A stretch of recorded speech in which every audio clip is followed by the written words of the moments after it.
All right, first, I want to get the reactions of the members of my legal panel to this. Criminal defense attorney Marsha Minot and criminal defense attorney Mark Begnaud, both still with me. Okay, we just want to get your reaction to some more allegations against Marilyn Manson or Brian Warner. Mark, want to go to you first, please, for some thoughts. I mean, the allegations are horrible.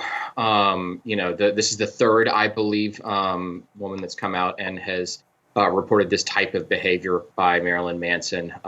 It's horrible. The allegations, when you actually read about the facts of what she's alleging happened, are horrible. I hope we don't hear from other women. I hope that the carnage is limited to what we've seen. But my heart goes out to everybody who's been involved in this, and they're horrible allegations. Oh, they really are. I mean, I remember, this surfaced back in February, and it got a lot of talk. And then there were so many other high-profile cases that came up. Things kind of quieted down, but he's been laying low.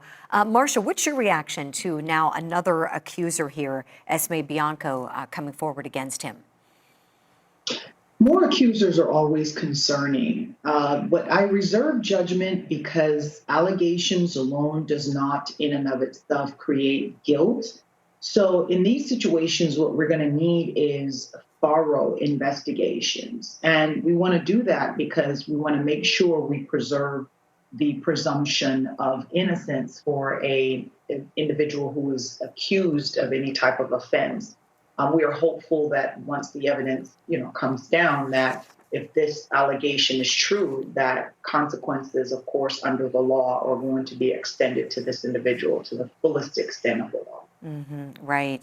Now, I know that when this happened, Senator Susan Rubio, a Democratic senator from California, sent a letter to the FBI Director Christopher Wray asking that the DOJ open up an investigation into the Manson allegations. And this letter says in part, quote, "Since some of the alleged cases against Mr. Warner are from California, I am especially alarmed.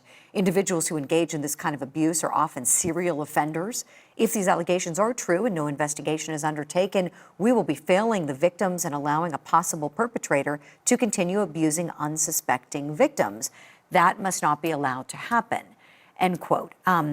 So now, whether or not a federal investigation is proper is another question, Mark Begnaud, because we know typically with a case like this, it would be local agencies investigating if it's intimate partner violence cases. That's what we see typically with DV. But here, there's an allegation too with Esme that there's crossing of state lines and international waters for these crimes to be undertaken.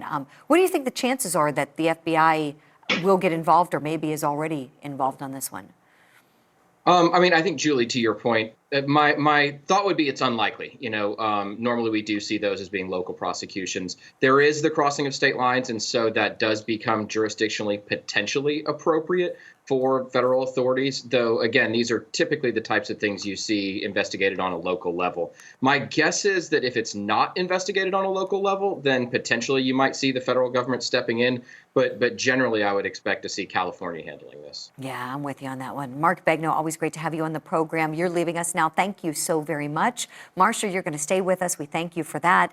And another little interesting factor about Marilyn Manson, he separated with his bandmate, Twiggy Ramirez. He was his guitarist. He co-wrote the song, The Beautiful People. Separated with him back in 2017 after a musician in another band, a female musician, came out and accused Twiggy Ramirez of rape.